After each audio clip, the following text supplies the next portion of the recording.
Hello, सर्वांना माझा नमस्कार. स्वागत आहे आपल्या सर्वांचे. आज मी आपणासाठी फक्त काळा मसाला रेसिपी घेऊन आलेली आहे. जी आपण दररोजच्या वापरामध्ये ज्या काळ्या मसाल्याच्या भाज्या, आमट्या व करायच्या असतात त्याकरता उपयोगात येणारे लाल तिखटाचा काळा मसाला फक्त मी या ठिकाणी दाखवणार आहे. जो मसाला आपणास 15 दिवस ते 1 महिना पुरेल एवढाच आहे, कारण त्याचा जो सुगंध आहे तो छानपैकी टिकून राहतो. 1 महिना आपल्याला मसाला सुगंधी राहणार नाही, म्हणून आपण फक्त 1च महिन्याचा मसाला बनवणार आहोत. यामध्ये जे जे साहित्य मी वापरलेलं आहे ते मी फक्त या ठिकाणी दाखवते. मी सगळं काही भाजून तेलामध्ये भाजून लोखंडी कढईमध्ये ठेवलेलं आहे. ते आपणासाठी फक्त दाखवण्यासाठी या ठिकाणी मी आणलेलं आहे.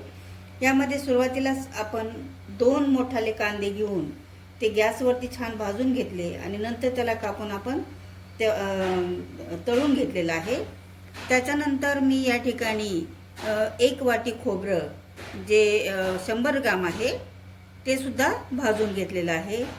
1.5 वाटी धने भाजून घेतलेले आहेत. थोडेसे तीळ आणि खसखस या ठिकाणी मी 2-2 चमचे वापरलेले आहे, ती पण भाजून घेतली तेलामध्ये.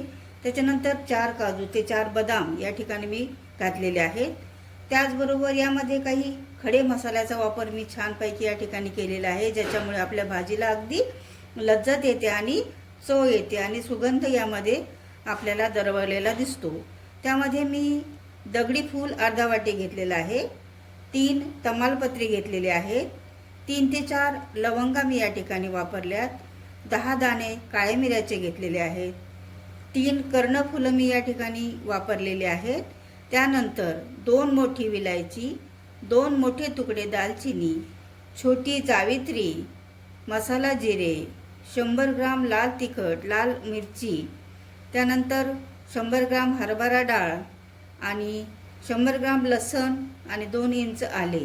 एवढे मी सगळं तेलामध्ये छान म्हणजे लोखंडी तव्यामध्ये, लोखंडी कढईमध्ये आपण भाजून घ्यायचं, म्हणजे त्याची आपल्याला पौष्टिकता पण मिळते आणि आपला भरपूर छान असा मसाला आपल्याला वापरता येतो.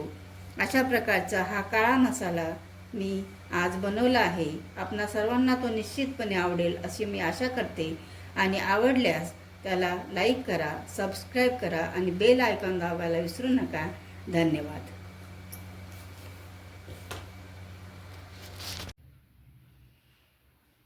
हा आपला मसाला मिक्सरमध्ये काढून रेडी झालेला आहे वापरण्यासाठी.